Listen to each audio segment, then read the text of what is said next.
Hello everyone, I'm unwell again, amazingly, so sorry if my voice sounds different in this video.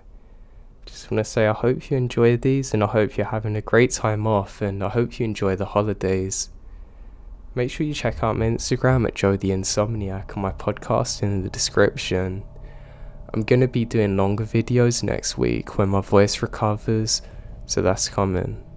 Hope you enjoy these stories and have a great day. I come from a big country family. We live on a farm. We raise our own food and meat animals, and we hunt and process. My dad's first cousin is even a licensed taxidermist, so we get a lot of hunting in. For a bit of backstory, on the homestead I grew up on and that we still live in, it was my parents, my pop's first cousin and his wife, me and my 4 sisters, and my 4 female second cousins. So 4 adults and 9 kids, and sometimes my pop's brothers come to stay with us too, especially during the hunting season. So hunting season is on, and my pops and his brother and the cousins we live with are all getting ready to go hunting. Some of the kids decide to tag along with me, my sister and my cousin. We get permission from one of my uncle's friends to hunt his lands away, and it's basically on several hundreds of acres of forest. Now, an important fact, during the time we're setting up, my pops and uncles are quiet while the 3 of us kids talk, and my voice hasn't changed. This is important. Us kids keep chatting away while the adults are just getting louder and feeling more energy while they check out the survival equipment, making sure the guns are clean and working, etc. Now there's a rustling in the thick brush around us, and suddenly, 3 creepy looking guys enter the clearing. They literally stop dead. One of them has a hand on his knife on his belt. They're clearly drunk as hell. They kept looking between A and S and my pops and uncle, like debating something. My pops and uncle stand up. Last bit of backstory, every guy in my family is huge. I'm 19 and 6'5". My dad is 6'10" and 280 pounds. Jesus. Just deeply intimidating men. And so are my uncles. The guys laugh nervously as my Uncle V picks up one of his rifles, pointing it at them.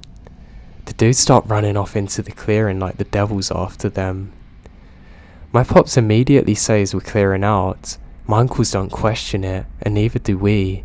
We're freaking out. And we're totally scared now. I mean, we're taking things down really sloppily, but my pops doesn't say anything about us messing up the camping equipment. When we get back, we instantly call the police, who unfortunately don't take it serious. We also told the owner of the land to be careful of his kids. The craziest thing is that, at that moment I realised A and S and me, with my unchanged voices, are the only voices that these guys would have heard, so they clearly come across here trying to find some children on their own.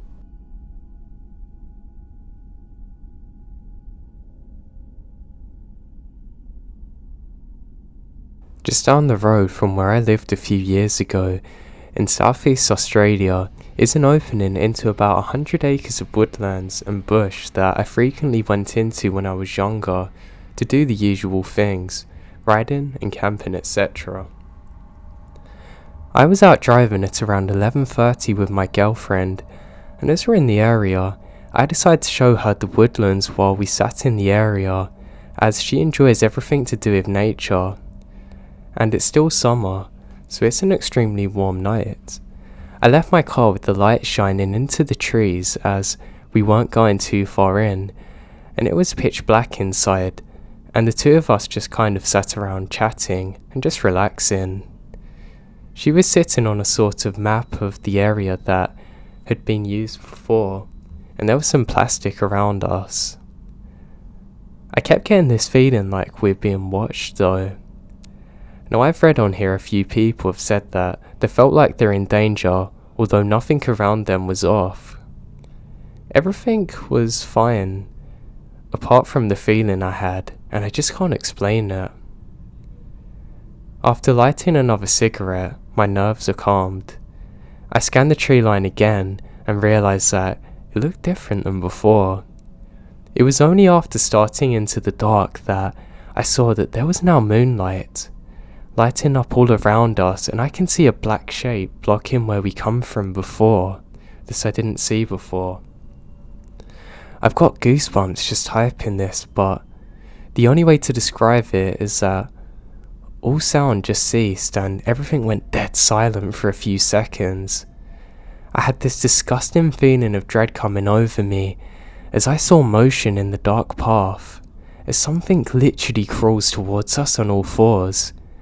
Now, I've seen nearly every animal in the outback here, and we don't have any large predators like in the US or Europe, but somehow I knew this thing was a predator, and it wasn't hiding from us, and it starts slowly coming towards us, clearly hunting. Now, I don't know if my girlfriend saw it or not, as it was kind of dark, but I saw that thing get up on its two legs, just staring at us. Now, I'm 6'4", and this thing was about another half meter larger than me, with arms that were far too long. I mean, they're literally reaching the ground. I'm terrified now. All I can make out was an off-white, almost yellowish fur colour it had, and a strange wolf-like head. I wasn't able to move as it stared at me, but it's at this point that my girlfriend gasped, which seems to break the silence between us. I grab her arm, and we sprint to the car, slam into the doors. This thing is tearing after us too. We both screamed. We tear out of there quick, not even looking back. It took us half an hour to calm down enough to talk about what we had seen. We both discussed it many times and know what we saw wasn't fake. We still have no explanation to it to this day. It's really scared me, and I've never went back to that area since.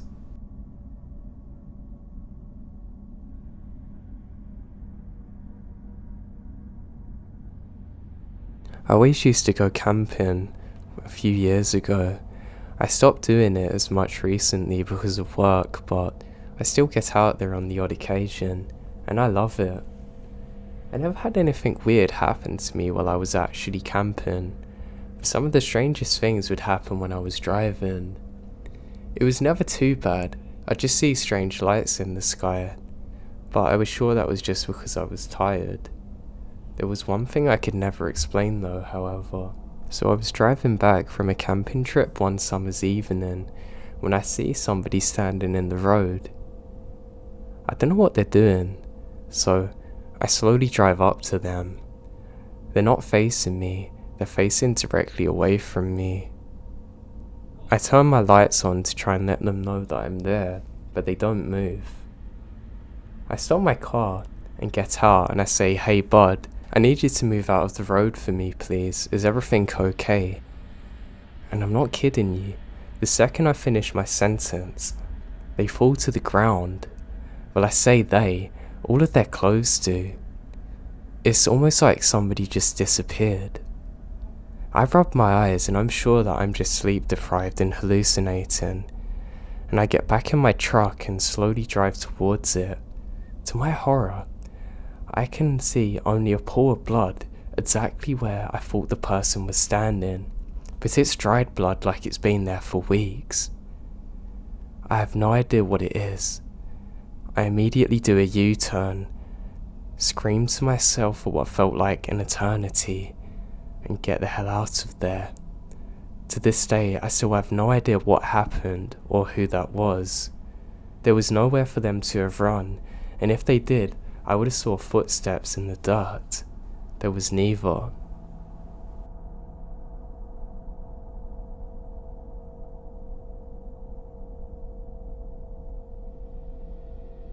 The drive home from work was always a long one for me. I had to drive through miles of woodland roads completely on my own. It was about an hour's drive, but I got used to it.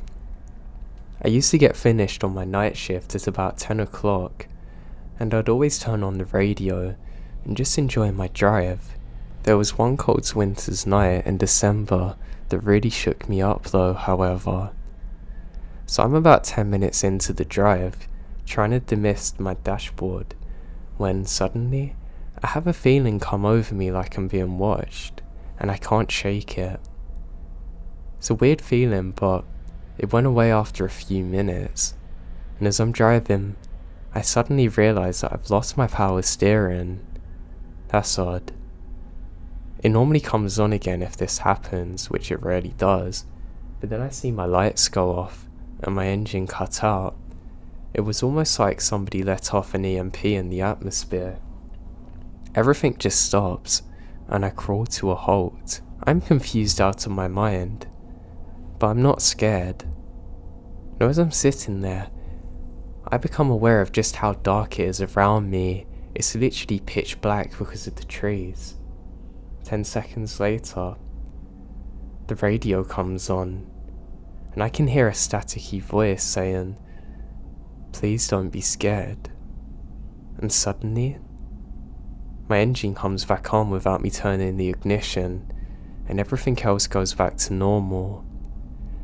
Needless to say that I was terrified in this moment. I drive back home as quick as I possibly can.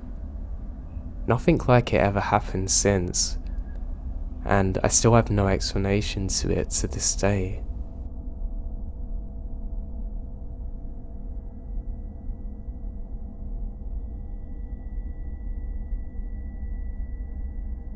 I grew up in the south. There's tons and tons of beautiful places to see that haven't been taken over by concrete yet. It's nice. But along with that, it's pretty boring. Being a teenager and wanting to go out and have fun led to mostly improvising with your buddies and hoping that something good can come out of the night. There wasn't really a local spot to go and hang out at, like a club or cool bar, and the places that were close to us were boring, because we'd went to them so often. I'm sure if you've ever lived in a rural area, you can understand it. Something that I found a ton of enjoyment in as a team was just cruising around super late at night listening to music. I would fill up my gas tank, grab something to drink, and I'd just drive off until the sun comes up. It was a way to clear my head and relax. Those country roads are always fun to drive down at 2 AM, and was just also the right amount of spooky. I don't know why that made me laugh. Well, one night, I absolutely got more than I bargained for. I can't remember what month it was exactly, but I knew for a fact it was in the summertime, because I was out of school, and I also remember it being a comforting, chilled night. So, if I was to guess, it was probably around July or August. I was cruising around like I always did, and was completely worry-free. I had music blaring, and I'm in my zone. I decided to head down and park just out of boredom. This particular park is at the end of a very long stretch of desolated country road, but 'tis a really pretty drive because of that. When I say desolate country road, I don't mean that it's some dirt road that goes through the woods or anything crazy. It's a normal paved road, but there really is nothing on it after a certain point. The entire road takes about 20 minutes to drive down, and to get to the park after about 10 minutes into the drive. That's where the houses start spreading out further and further before there's none, and just a road leading to a park. I think a lot of the reason I like this drive is, at night, it's so creepy, and there's really no getting over that. I love the adventure of it. Now, the park isn't open for camping or anything. It's mostly just lots of land with walking trails and biking trails set up through miles of woodland. So obviously at around 3 AM in the morning, it's pretty dead. I made it there and just did a slow normal loop around the park. The night before it stormed so badly, so I remember my parents and I had to take shelter because of the threat of a tornado. There ended up being no tornado, but the storms were pretty rough. Because of it, I come up on a fallen tree in the road that looped around to the exit of the park that must have been caused by the storm. It wasn't some massive tree or anything, but I knew for a fact that there was no way it could have gotten there from a car, obviously. It was pitch black everywhere besides the front of my car because of my headlights, and because of that, I immediately ruled out backing up the entire way. I just drove when I entered the park. I knew that this was super dangerous and there was no way. At this point on the road, there was flat land on each side of me. I figured that it would make the most sense just to back up to the grass beside me, just a little, and then drive back the way I come. It was a one-way loop around the park, but I wasn't really worried about going out and the wrong way because it's so late. So now I start to back off the road so I can get my car to turn around. All was good until I pull off onto the road. I totally didn't take into account how wet the grass was and the amount of mud there is. My car went absolutely nowhere. My back tyres are completely stuck and were spinning in places where I didn't think they could. I start getting scared now. It really isn't the most ideal of situations to be in. I immediately take my cell phone out of my pocket and saw that I had service, which comes as a massive relief. I call my parents and tell them what's happening and where I was. I'm pretty annoyed, but they said that they're gonna pay for the tow truck to get me. My parents both drove their small 4-door sedans, and they said that they would be zero help in the situation I'm in. It was about 45 minutes away from my home and most of human civilization, so I was pretty sure I'm going to be stuck there for at least an hour before someone comes to get me. It's a freaky feeling. But I try getting out of my head and just continue listening to music and playing on my phone. Not really a lot I can do.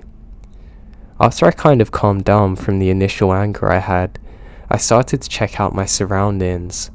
I didn't even notice at first because everything's going on, but in front of my car's placement was a field that's full of deer. It's the most I've ever seen in my life. There legitimately must have been 40 deer just walking around eating grass. The field wasn't directly in front of my car, but if I was to get out and throw a rock, I would have easily hit one. So if I'm gonna guess, they're probably about 30 yards away. I watch him for a little bit, but I'm quickly over it and start browsing through my socials on my phone. They seem to have been over it quicker than I was because they all go back to eating grass after figuring out I'm not going to attack them. After browsing my phone for 15 minutes, I finally get a call back from my parents letting me know that the tow truck guy's coming. He's about an hour and a half away. Still to this day, I remembered hearing that and thinking, "You've got to be kidding me." I understood that me and only me is the reason that I'm in this situation, so I can't complain. But I mean, come on. I decide that the smartest thing to do now is to make sure all the doors are locked and lay back and sleep for a bit. So that's what I do. Okay, here we go. So I wake up 45 minutes later to the feeling of being watched. I'm not sure if anyone has ever experienced it before. I don't know how common it is, but it's almost like a sixth sense was going off in my head telling me I need to wake up. Now. Waking up to that feeling in that situation is horrifying. I sit up and immediately check my surroundings to see nothing. I look through my car very quickly for any kind of weapon and find a pocket knife. A pocket knife. Great. I'm really scared now, even though I haven't saw or heard from anyone. I was shocked to see that the field of deers in front of me was still full. I don't know anything about the animal, but I guess they were just gonna move. But they're motionless. I call my parents back to see if they've heard anything. I decide not to mention how scared I am because I know it's gonna worry them. And there's no updates from the tow truck guy, so this can't be much worse. The last call just lasted a few minutes, and I felt like an idiot. They both had to wake up for work quickly after, and now they've spent over $100 to try and get me home, and they're worried about me. We hung up, and I looked up from the phone and immediately went from 0 to 100 in a panic. All of the deer in front of me had perked up, staring in the same direction in front of them. Every single one of them. One of them stopped dead in their tracks, standing completely still. The others followed, looking at something. I put my high beams on and stared, waiting for absolutely anything to happen. But there's nothing. I tap my horn real quick. They don't even budge. That's what scares me. They were completely glued to what was in front of them instead of being scared by me. I know they were looking into the woods, but where I was, I can only see them. I can hear my heartbeat, and I grabbed my pocket knife and just waited for something to happen. I would say it was about a minute after I honked. Every single one of them in unison ran the opposite direction that I'm in.